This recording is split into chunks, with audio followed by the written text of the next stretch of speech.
Subscribe our channel, press the bell icon button and like button. Wish your dish. Welcome to Wish Your Dish channel. Today's dish is crispy chicken, and for it we need following ingredients. We need 500 gram chicken, tomato ketchup, chili ketchup, lemon juice, green chilies which must be crushed, and cornflour. And in spices we need 1 tablespoon red chilies, 1 teaspoon chaat masala, 1 teaspoon salt and half teaspoon garam masala.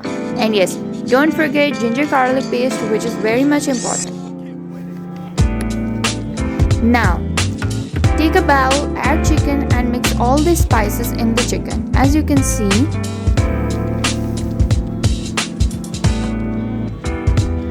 then add 1 tablespoon ginger garlic paste, 2 tablespoons of lemon juice, 1 tablespoon tomato ketchup, 1 tablespoon chili ketchup, and green chilies.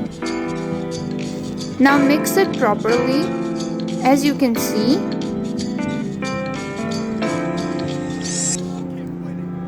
cover it and marinate it for 30 minutes in refrigerator.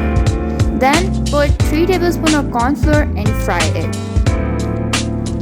Crispy chicken is ready with French fries. Hooray! It's ready to eat. Thanks for watching this video. Don't forget to subscribe and like. Thank you.